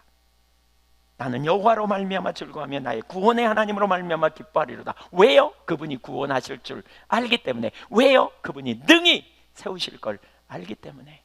그분이 능력임을 알기 때문에. 그래서 이런 사람만이 주 여호와는 나의 힘이다 라고 고백할 수 있어요. 왜 우리가 낙심해요? 왜 우리가 좌절해요? 왜 우리가 혼돈해요? 우리의 가치를 세상에 두기 때문에 그래요. 주님을 여러분의 가치로, 주님의 임재를 여러분이 가장 소중한 가치로 그렇게 둘 수 있기를 축복합니다. 그러면 여러분은 하나님의 임재가 없는 것 때문에 낙심할 거예요. 그러면 여러분 하나님의 임재가 없는 것 때문에 갈망할 거예요. 하나님의 임재가 없어서 낭망하고 좌절하고 혼돈하는 그런 자리에 있다면 얼마나 놀라울까. 하나님의 임재가 없어도 별로 상관이 없어. 돈이 없어서 낭망이고 문제가 해결되지 않아서 낭망이고 우리가 그 자리에 가는 경우가 얼마나 많은지. 이런 고백이 있어야 돼요. 실제로 이런 고백을 매일 할 수 있어야 합니다. 이런 고백을 통해서 우리는 우리의 가치가 주님이심을, 그리고 우리의 생명이 주님이심을 고백하는 것입니다. 그리고 이런 고백이 있을 때 자유함이 있다니까요. 이런 고백이 있을 때 평강이 있다니까요. 이런 고백이 있을 때 혼돈이 순식간에 내려지고 하나님 앞에 단독자로 서는 거예요. 하나님 앞에 단독자. 주님이면 충분해요. 어떤 때는 속이 뒤집어지고 자존심이 상하고. 왜 우리가 고집이 안 내려지느냐? 그렇게 하나님 앞에 서지 않아서 그래요. 왜 우리 삶에 자유함이 없느냐? 그렇게 하나님 앞에 서지 않아서 그래요. 주님 앞에 그렇게 서면 놓을 수 있어요. 다 놓아져요. 손이 펴져요. 그리고 주님의 길을 따라 행하게 돼요. 그렇게 되면 주님의 길을 따라 우리가 행하는 삶, 주님의 말씀을 따라서 행하는 삶, 우리가 집착되는 것으로부터 자유케 되는 삶은 자연스럽게 우리 삶에 일어나게 되어지는 거예요. 그래서 하나님 아는 게 참 중요하죠. 어떻게 하나님을 알 수 있는가? 성령의 역사입니다. 고린도전서 2장 9절 이하를 보면 기록된 바 하나님이 자기를 사랑하는 자들을 위하여 예비하신 모든 것은 눈으로 보지 못하고 귀로 듣지 못하고 사람의 마음으로 생각하지 못하였다 함과 같으니라. 10절 같이 읽을까요? 시작. 오직 하나님이 성령으로 이것을 우리에게 보이셨으니 성령은 모든 것 곧 하나님의 깊은 것까지도 통달하시느니라. 성령으로 보이셨는데, 여러분, 우리가 하나님 아는 건 성령의 역사예요. 그래서 우리는 겸손해야 돼요. 한번 따라주세요. 성령님, 하나님을 알게 해주세요. 그게 에베소서 1장 17절이죠. 지혜와 계시의 성령을 주셔서 하나님 알게 해달라고. 하나님 알게 해주세요. 근데 우리가 기도만 하면 되느냐? 그건 아니에요. 또 우리가 해야 될 부분이 있어요. 갈망하면서 우리가 주님 앞에 나가야 되는데, 잠언 2장 2절 보세요. 내 귀를 지혜에 기울이며 내 마음을 명철에 두며 지식을 불러 구하며 명철을 얻으려고 소리를 높이면 뭐 하라는 거예요? 연구하라는 거예요. 찾으라는 거예요. 성경 공부도 하고 말이죠. 책도 보면서 하나님이 어떤 분인지 알기를 열망하고 연구하고 예배장에 부지런히 와서 설교도 듣고 하나님이 누구이신지, 예수님이 누구이신지 부지런히 구하는, 어떤 게요? 4절에 은을 구하는 것처럼 그것을 구하며 감춰진 보배를 찾는 것 같이 그것을 찾으면 여호와 경외하기를 깨달으며 하나님을 알게 되리니. 하나님 아는 것이 그와 같다는 거예요. 찾으라는 거예요. 성경 공부도 부지런히 하고 말씀도 부지런히 보고 하나님의 길이 뭔지, 하나님의 의도가 뭔지 자꾸 찾고 열망하면서 주님의 길을 찾고 발견한 자리에 가야 한다는 거예요. 그렇게 하시기를 축복합니다. 하나님은 그렇게 하나님 아는 자리로 하나님의 백성을 이렇게 빚어가시는 일을 하세요. 이렇게 하나님이 얼마나 소중한지 알게 하시는, 빚어가는 일을 하세요.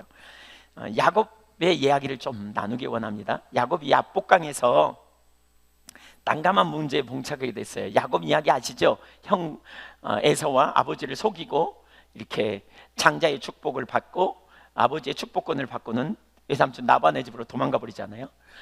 며칠만 있으면 돌아올 줄 알았는데 21년이 지납니다. 오랜 시간이 지납니다. 그리고 이제 하나님이 돌아가라 그럽니다. 그래서 일어나 돌아올라 그러는데요, 그가 부인도 4명이나 얻게 되고 자식들도 낳고, 그리고 이제 돌아오는 과정에 많은 재산도 얻고 돌아옵니다. 근데 돌아오는 과정 중에 이제 형님이 걱정돼요. 그래서 사신을 보내봤어. 그랬더니 형님이 400명의 군사를 이끌고 마중 나온대. 그럼 얼마나 떨려요? 왜 마중 나올까? 나를 보살피려고 올까? 자기가 한 짓이 있으니까 자기를 죽이려고 하는 거 아니야? 막 이런 불안한 생각이 오니까 그가 야복강 앞에 가서 창세기 32장에 보니까 기도합니다. 기도하면서 이렇게 말합니다. 하나님, 내가 지팡이 하나 가지고 왔는데 이제 2대나 이끌고 이 강에 다시 오게 됐습니다. 하나님 감사합니다. 근데 전에 하나님 그러셨죠.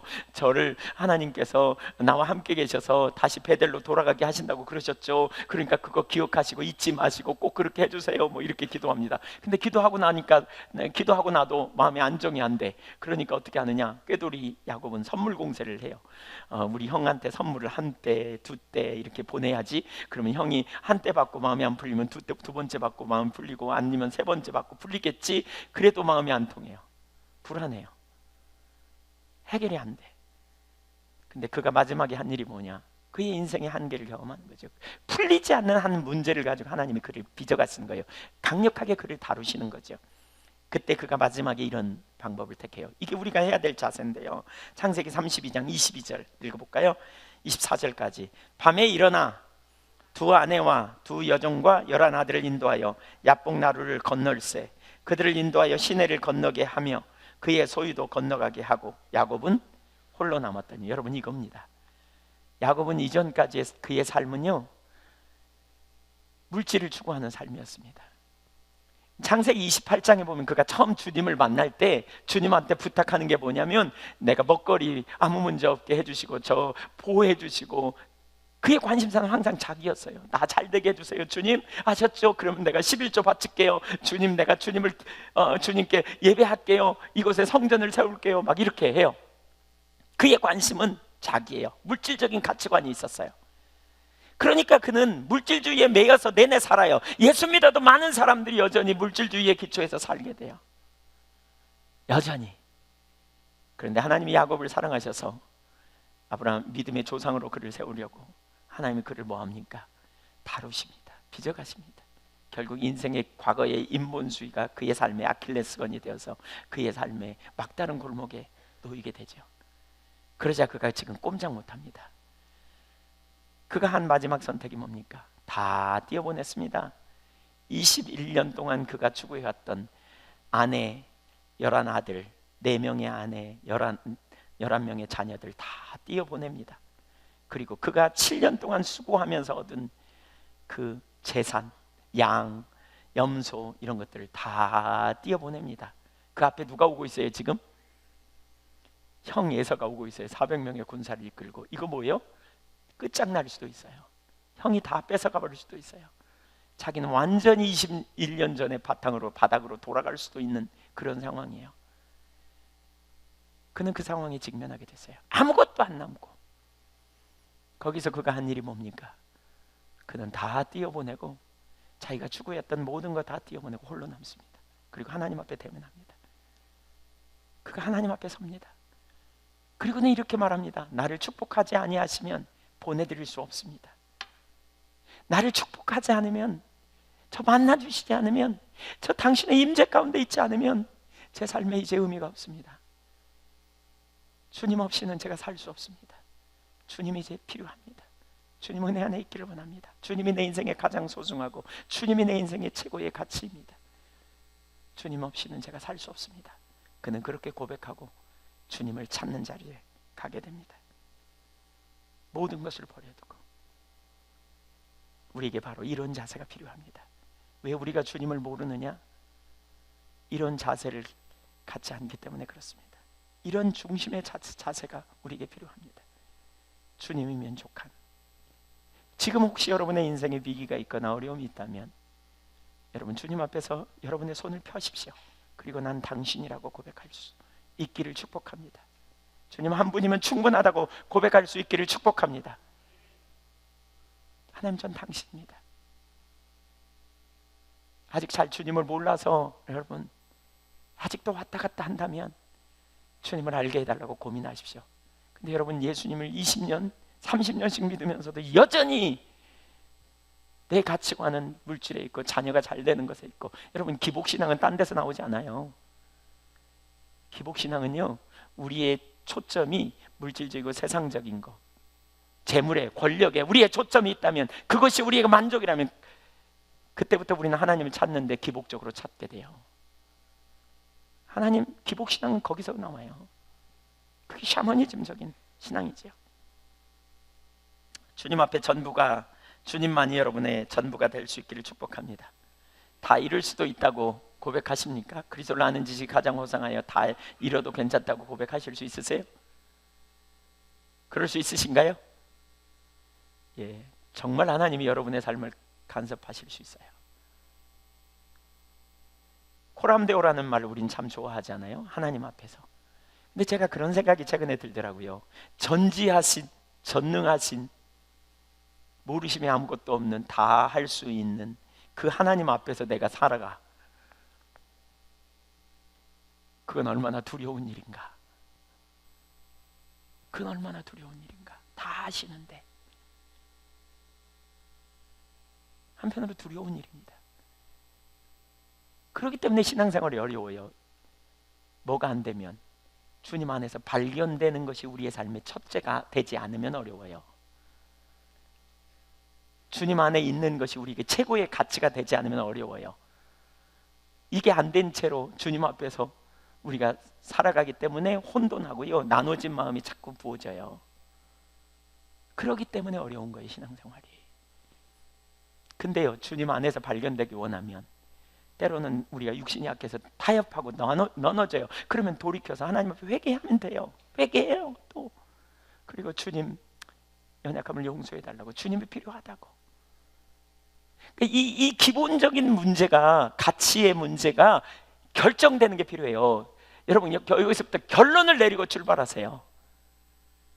아멘. 그래야 삶의 전환이 일어나요. 그래야. 그게 안 되기 때문에 헷갈리는 거예요. 그래서 정말 내가 믿는 주님이 누구인가, 내가 믿는 하나님이 누구인가, 내가 믿는 주님이 어떤 분인가, 이걸 묵상하셔야 돼요. 그래야 우리가 그 주님을 믿음으로 능력 있는 삶을 살게 되는 거죠. 두 번째, 시간이 별로 없어서 조금만 더 살펴보겠습니다. 하나님 중심적인 가치관에서 첫째, 하나님과 친밀함을 갖습니다. 하나님 중심적인 가치관에서야 친밀한 교제가 있어요. 우선 여러분 간단하게 그냥 단순하게 제가 정리해 보겠습니다. 생각해 보세요. 하나님 중심적인 가치관, 하나님을 우리의 인생의 최고의 가치로, 하나님의 임재 안에 있는 것을 최고의 가치로 여기고 예수님 안에 있는 삶이 우리의 가장 큰 기쁨이라고 여기면 어떻게 되겠어요? 가장 먼저 뭐 하겠어요? 주님을 알기를 구하겠죠. 주님을 만나기를 구하겠죠. 주님과 함께 있기를 추구하겠죠. 그래서 주님을 막 추구한단 말이에요. 그 주님을 추구하면, 주님을 찾으면 주님 만나주신다 그랬어요. 역대하 15장 2절, 그가 나가서 아사를 불러 이르되 아사와 및 유다와 베냐민의 무리들아 내 말을 들으라. 너희가 여호와와 함께 하면 여호와께서 너희와 함께 하실지라. 너희가 만일 그를 찾으면 그가 너희와 만나게 되시려니와 너희가 만일 그를 버리면 그도 너희를 버리시리라. 우리가 하나님 찾으면 하나님 만나주신다. 이런 구절은 성경에 수도 없이 많은 약속이 있잖아요. 굉장히 많은. 그러니까 하나님을 최고의 가치로 여기는 사람은 하나님을 찾아요. 그렇죠? 그렇게 하시고 그러겠죠? 예, 말이 더듬어집니다. 그렇게 한다고요. 하나님을 최고의 가치로 하면 하나님을 찾아요. 하나님 안에서 발견되기를 원하거든요. 그분의 임재 안에 있기를 원하거든요. 그렇게 되면 또 어디로 가냐? 하나님을 만나기 원하고 열망하는 가운데 하나님을 이렇게 찾는 사람은 하나님을 기쁘시게 하는 삶을 선택해요.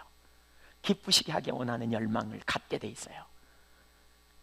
기쁘시게 하기 원하는 열망을 가져요. 하나님을 최고의 가치로 여기니까 어찌하든지 내가 하나님의 임재 안에서 발견되기 원하고 어찌하든지 내가 주님과 동행하기를 원하기 때문에 그 열망이 있단 말이에요. 열망. 그래서 요한복음 8장 29절, 그가 예수님이 그런 삶을 사셨어요. 나를 보내시니까 나와 함께 하시도다. 나는 항상 그가 기뻐하시는 일을 행함으로 나를 혼자 두지 아니하셨다. 여러분, 예수님이 하나님과 동행하는 삶이 왜 가능했냐? 예수님이 이렇게 말해요. 아버지가 기뻐하는 일을 내가 행했거든. 그랬더니 하나님이 나를 혼자 두지 않았어. 이거예요. 이게 친밀한 교제의 비결이에요. 동행의 비결이에요. 고린도서 5장 9절에도 바울 사도가 이렇게 말해요. 그런즉 우리는 몸으로 있든지 떠나 있든지 주를 기쁘시게 하는 자가 되기를 힘쓰노라. 왜? 주님이 최고의 가치거든요. 주님이 최고의 가치예요. 주님을 영광을 위해 살기를 선택한 거예요. 그래서 언제든지 그분의 말씀 앞에 기꺼이 조정할 수 있기에, 다른 표현으로 하면 하나님을 경외함으로 친밀한 교제 가운데 있을 수 있게 되는 것이죠. 하나님을 기쁘시게 하니까 그분의 말씀을 따라 순종하는 거 너무나 귀한 일이에요. 하나님을 기쁘시게 하면 그분의 하려고 하는 마음이 있으면 그분의 말씀을 듣는 걸 소중히 여길 거 아니에요. 그렇죠? 예. 피하거나 무거운 짐이 아니에요. 기뻐해요. 그래서 순종해요. 그래서 친밀한 교제 가운데 있을 수 있어요. 그렇게 될 때 하나님을 온전히 사랑할 수 있고 기쁨으로 하나님의 말씀을 순종할 수 있어요. 그리고 그는 하나님을 알게 되고 친밀한 교제 가운데 있어요. 이게 선순환이에요. 하나님을 가장 소중히 여기면 하나님을 알기를 원하고 임재 안에 있기를 원하고, 그러면 하나님을 기쁘시게 하고, 기쁘시게 하는 가운데 하나님의 말씀을 순종하여 삶을 살게 되고, 그렇게 되면 하나님을 더 알게 되고, 하나님을 알게 되면 더 사랑하게 되고, 더 사랑하는 가운데 주님과 교제하는, 동행하는 삶이 되는, 이게 요한복음 14장 21절입니다. 나의 계명을 지키는 자라야 나를 사랑하는 자니. 여러분, 우리는 이걸 가지고 증명하려고 그래. 자기가 아이고 난 하나님 말씀대로 살기가 어렵지만 그래야 사랑한다 그러니까 지켜버려야 될래. 이게 아니에요. 하나님이 최고의 가치가 되는, 이게 발견되면 하나님을, 말씀을 기쁘시게 하기 원하기 때문에 말씀을 따라 순종하는 삶이 무거운 짐이 아니에요. 그래서 그게 바로 사랑하는 자라는 거예요. 그리고 내 아버지께 사랑을 받을 것이다. 바로 그런 자가. 그래서 나도 그를 사랑하여 그에게 나를 나타내리라. 그러니까 주님을 더 알게 되는 거죠. 23절, 예수께서 대답하여 이르시되 사람이 나를 사랑하면 내 말을 지키리니 내 아버지께서 그를 사랑하실 것이요 우리가 그에게 가서, 우리가 그에게, 하나님과 예수님, 성삼위 하나님이 우리에게 오셔서 거처를 삼고 함께 계시겠다는 거예요. 이 친밀한 교제가 이루어지는 거예요. 친밀한 교제. 우리가 왜 친밀한 교제가 안 되느냐? 어떤 분은 친밀한 교제를 주세요. 친밀한 교제 가운데 살고 싶어요. 막 이렇게 기도해요. 친밀한 교제, 친밀한 교제. 근데 안 돼. 왜 안 되냐? 가치가 다른 데 있어서 그래요. 그러면서 세상적인 물질의 권력에 여기에 우리의 인생의 목표를 두기 때문에 진정한 교제가 안 되는 거예요. 예, 내면의 불순물. 예, 진정한 가치가 안 되는 거예요. 그게 동행이 안 되는 거예요. 그러니까 혼돈해요. 그러니까 혼란이 끊어지지 않아요. 자유함이 없어요. 참된 안식이 있지 않아요. 평강이 있지 않아요. 그런 것들이 순간순간 내려져서 자유케 돼야 되는데, 여러분, 가치, 뭐가 여러분의 인생의 가치인지, 이게 우리 기독교 신앙의 기본이면서 핵심입니다. 하나님 중심적 가치관, 그리스도를 아는 지식이 가장 고상함, 그분의 임재 안에 있는 삶이 우리에게 너무너무 소중한, 우주를 창조하신 하나님이 나를 위해 죽으시고 내가 예수를 믿음으로 예수님 안에 영원한 생명을 소유하게 됨, 이것이 우리 인생의 가장 중요한 핵심 가치요, 핵심적인 기쁨과 소망을 주는 것임을 우리는 기억해야 돼요. 왜 우리가 하나님 찾아도 만나지 못한 줄 아세요? 이런 자세가 없어서 그래요. 하나님 아는 지식을 최고의 가치로 여기고 하나님의 임재 가운데 있는 것을 최고의 기쁨으로 여기는 삶의 자세가 없어서 그래요. 그렇게 되면 하나님 알기 원하고 오직 하나님 앞에서 발견되기 원하고 하나님만 기쁘시게 하려는 열망 가운데 하나님의 말씀 앞에 기꺼이 삶을 조정하려고 하는 것이죠. 선순환이라 그랬죠. 만일 하나님을 아는 일이 최고의 가치의 일로 여기고 그분의 임재 가운데 있는 것을 최고의 일로 여긴다면 반드시 하나님과 친밀한 교제 가운데 있게 돼요. 그러면 신앙생활은 어렵지 않아요. 말씀대로 사는 거요, 어렵지 않게 돼요. 육신이 연약해서 넘어지지만 일어나서 다시 회복하고 회개하고 주님과의 관계 가운데 다시 새롭게 되고 하나님 의지하여 살기 때문에, 동행하기 때문에, 임재 가운데 살기 때문에 참 안식과 생명이 넘치는 것이죠. 두 번째 영적인 분별력을 가져요. 그러니까 하나님 중심적인 가치관에 있어야 영적인 분별력이 있어요. 아주 중요한 문제입니다. 이거 여러 가지가 있지만 이 부분만 살펴보고 마치려고 합니다. 하나님을 최고의 가치로 삼을 때, 그리스도를 아는 지식이 가장 고상하게 될 때에, 하나님의 임재를 가장 소중히 여길 때, 하나님의 함께 하심이 우리 삶에 가장 놀라운 축복임을 알게 될 때 영적인 분별력을 가질 수 있어요. 관점의 문제죠. 분별력. 출애굽기 33장을 볼까요? 이스라엘 백성들이 금송아지 만들었을 때 하나님께서 이스라엘 백성들을 처음엔 진멸하신다 그러다가 모세의 기도를 들으시고 용서하시지만 그러나 나는 너희와 함께 가지 않는다고 말씀하신 장면인데요. 읽어볼까요? 33장 1절부터 시작. 여호와께서 모세에게 이르시되 너는 내가 애굽 땅에서 인도하여 낸 백성과 함께 여기를 떠나서 내가 아브라함과 이삭과 야곱에게 맹세하여 내 자손에게 주기로 한 그 땅으로 올라가라. 내가 사자를 너보다 앞서 보내어 가나안 사람과 아모리 사람과 헷 사람과 브리스 사람과 히윗 사람과 여부스 사람을 쫓아내고 너희를 젖과 꿀이 흐르는 땅에 이르게 하려니와 나는 너희와 함께 올라가지 아니하리니 너희는 목이 곧은 백성인즉 내가 길에서 너희를 진멸할까 염려함이니라 하시니. 4절. 백성이 이 준엄한 말씀을 듣고 슬퍼하여 한 사람도 자기의 몸을 단장하지 아니하니. 하나님이 이렇게 말씀하는 거예요. 가나안 땅 줄게. 내가 너희 조상에게 맹세한 그 땅 줄게. 근데 나는 너희와 함께 안 갈 거야. 내가 천사들을 보내서 그 땅을 차지하게 하겠는데 나는 너희와 함께 안 갈게. 왜냐하면 내가 너희와 함께 가면 너희가 목이 곧아서 내 말 안 들으면 내가 너희를 죽일까 싶어서 난 안 갈게. 근데 내가 그 땅 줄게. 그래요. 여기서 내가 너희와 함께 간다, 그 말은 하나님의 얼굴로 함께 하신다, 곧 하나님의 임재를 가르쳐요. 내가 너희와 함께 임재하여 동행하지 않겠다. 그 대신에 천사를 보내서 너희에게 가나안 땅 줄게, 이렇게 말하는 거예요. 자, 여러분 이 말을 들으면 기뻐할 일입니까? 슬퍼할 일입니까? 기뻐할 일입니까? 슬퍼할 일입니까? 슬퍼할 일입니까? 예, 슬퍼할 수 있는 분도 있지만 기뻐할 분도 있을 거라고 생각이 됩니다. 이스라엘 백성도 그때 아마 그랬지 않았을까 싶습니다. 아니, 우리가 광야 생활하기가 이렇게 힘든데 가나안 주신다 그러는데 그럼 됐지 뭐. 가나안에 젖과 꿀이 흐르고 아름답고 광대한 땅인데 그 땅에서 잘 먹고 잘 살면 되잖아. 평안하고 잘 사는데 뭐가 문제야? 이렇게 말할 수 있는 사람 없을까요? 없었을까요? 있었을 것 같아요. 그렇죠? 예. 그럴 것 같아요.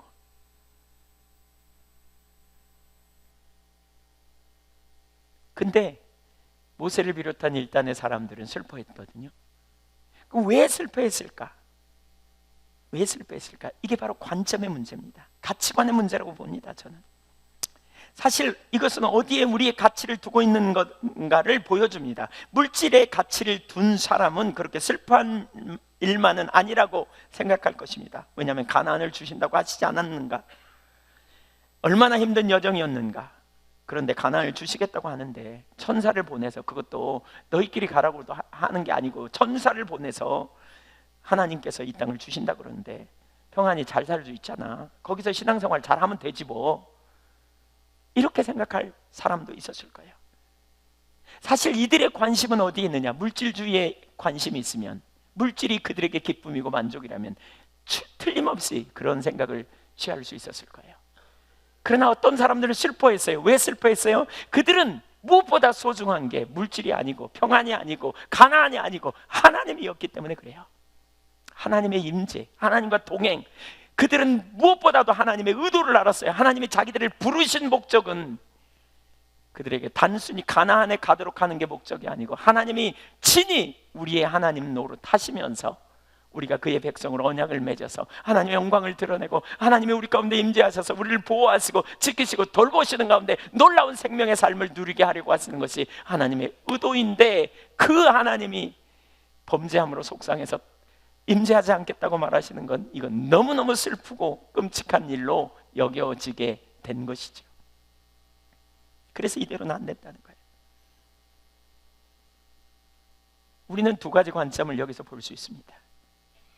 이것은 결코 작은 일이 아닙니다. 왜냐하면 영적 분별력과 관련이 있기 때문에 그렇습니다. 오늘날 여러분은 여러분의 옆에 사람을 어떻게 바라보고 계십니까? 여러분의 자녀를, 여러분의 가정을, 여러분의 이웃을, 혹은 이 땅의 교회를 어떤 눈으로 보고 계십니까? 저는 과거에 제가 볼 때는 교회에 별 문제가 없는데, 제가 보기에는 이 땅의 교회가, 어떤 분이 이 땅의 교회의 심각성을 보면서 눈물을 흘리면서 중보기도 하는데 제가 옆에 있기에 민망하더라고요. 너무 과하지 않나, 막 이런 생각도 들기도 하고. 저분은 왜 그러지? 제가 어느 날 알았어요. 저는요, 하나님의 관점으로 오늘날 현실을 보지 않았어요.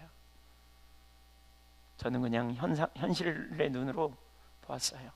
우리 교회는 부흥하잖아, 우리 교회는 잘 나가잖아, 교회가 전반적으로 사람들이 많아지고 괜찮잖아, 이런 눈으로 본 거죠. 물질주의적으로. 그러면 아무 문제가 없다고 생각해요. 그런데 하나님은 또 그렇게 보시는가? 하나님은 어떻게 보실까? 하나님의 관점은 뭘까?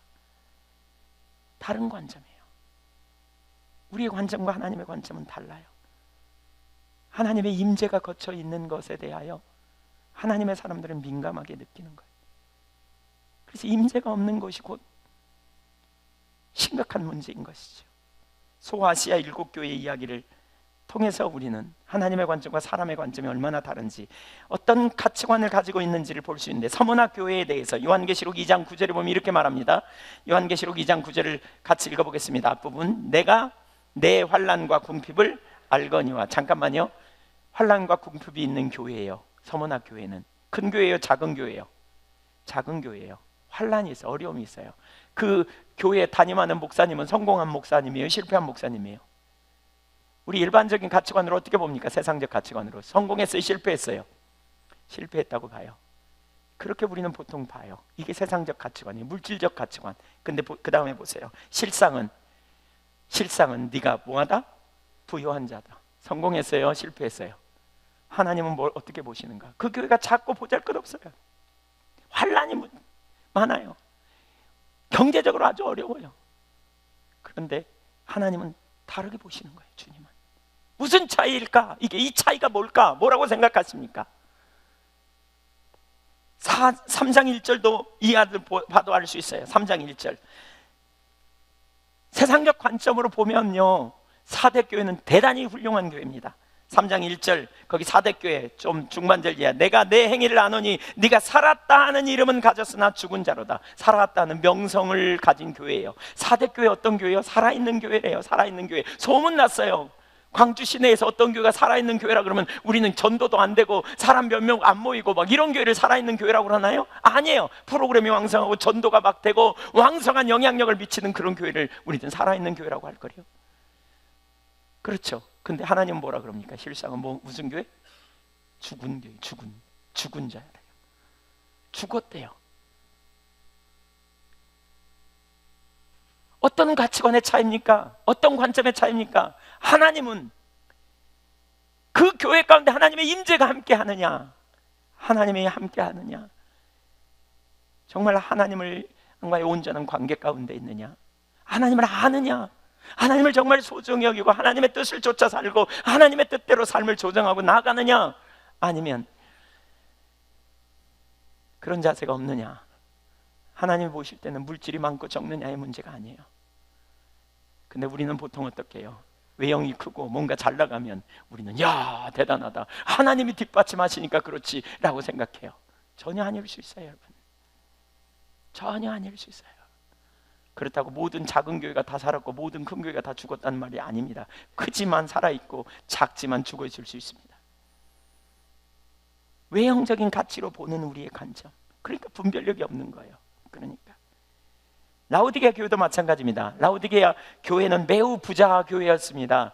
거기는 모피 장사를 해가지고요, 아주 모피로 유명한, 그래서 경제적으로 풍요했습니다. 그래서 요한계시록 3장 17절 그 교회 성도들은 이렇게 말했던 것 같아요. 네가 말하기를 나는 부자라여 부요하여 부족한 것이 없다. 경제적으로 부족함이 없어요. 잘 나가요. 그러니까 하나님이 우리와 함께 하신다, 뭐 이렇게 생각했는지 몰라. 그런데 주님 뭐라 그러니까 너의 곤고한 것과 가련한 것과 가난한 것과 눈먼 것을 알지 못하는도다. 왜 라오디게아 교회가 그런가요? 그 뒷부분에 보면 볼지어다 내가 문 밖에 서서 두드리노니, 예수님이 문 밖에 서서 두드린대요. 그 말은 교회 안에 하나님의 임재가 없다는 거예요. 주님의 임재가 없어요.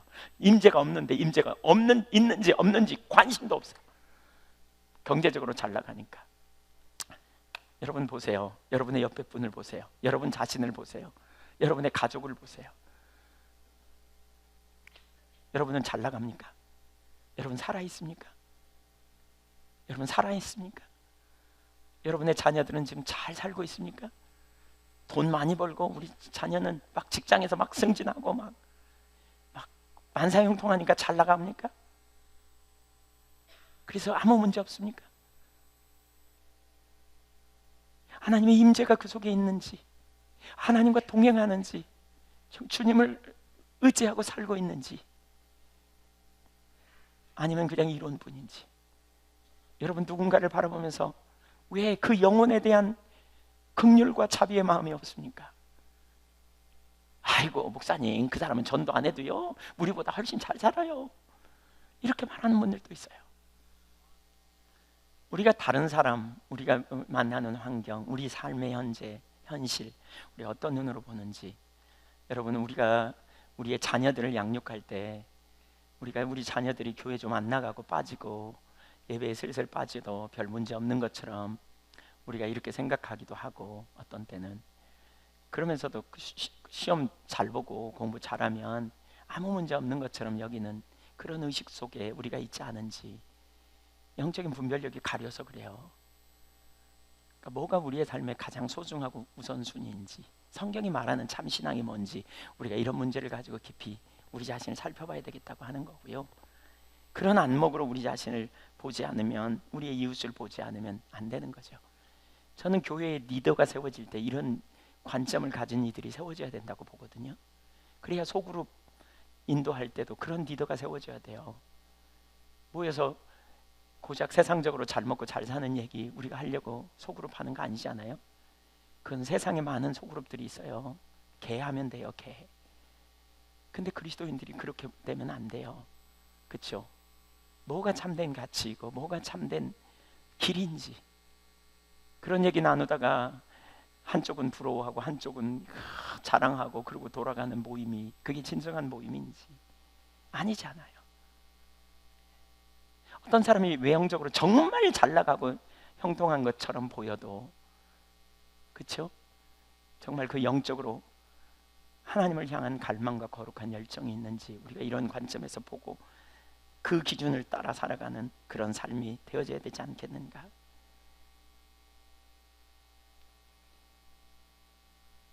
하나님의 관점으로 보는, 여러분 이런 관점을 가지면요, 이런 관점이 사실 물질주적인 관점이 있기 때문에 우리가 영적으로 성숙도 안 되더라고요. 제가 볼 때는 어떤 사람은 은혜를 정말 많이 경험했거든요. 막 하나님 체험도 많이 하고요. 근데 무슨 일만 있으면 엄마하고 불평 투덜투덜해요. 왜 그러느냐? 이 사람의 가치관은 물질주의에 있어서 그래요. 근데 하나님을 아는 지식이 고상함을 아는 사람은요, 은혜를 체험한 그 돌아온 대가, 물질이 생겼다, 자식이 시험에 합격했다, 문제가 해결됐다, 여기에 초점 두는 게 아니고 그 일을 이루신 하나님께 초점을 두면서 점점 하나님을 알게 되기 때문에, 경험하면 경험할수록 하나님을 알기 때문에 하나님을 아는 지식에서 자라가서 나중에 문제가 생겨도 원망하거나 불평하지 않아요. 그런 문제를 해결할 주님을 신뢰하고 나가기 때문에 바로 이런 사람들이 세워져야 돼요. 그래야 다른 사람을 도울 수 있어요. 기도응답 아무리 많이 받았다 그래도, 아무리 놀라운 은혜를 은사를 체험하고 별짓 다 했다 할지라도 그 주님과 주님을 아는 지식이 가장 고상한 그 자리에 있지 않으면, 그래서 진정으로 누군가를 세우거나 살릴 수 있는 자리에 서지 못해요.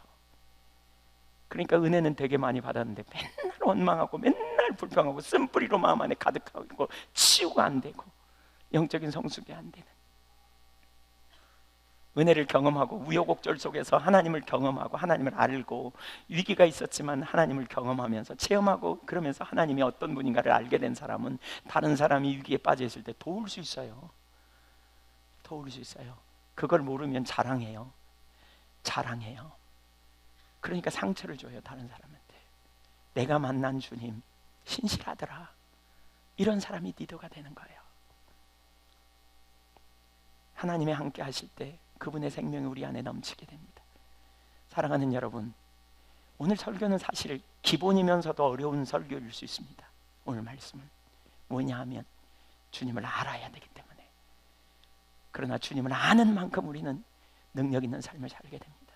주님을 아는 만큼 우리 삶에 참된 소망을 누릴 수 있습니다. 주님을 알기를 구하십시다. 주님 이대로 두지 말라고. 그리고 결론을 내리십시오. 결론을. 우리 특별히 젊은이들 결론을 내리십시오. 주님 안에서 내가 믿는 예수님이 누구인가, 우리가 예수님 안에 있는 게 얼마나 놀라운 특권인가, 결론을 내리시면 그 다음에 우리의 삶에 능력 있는 삶을 살 수 있게 됩니다. 기도하겠습니다.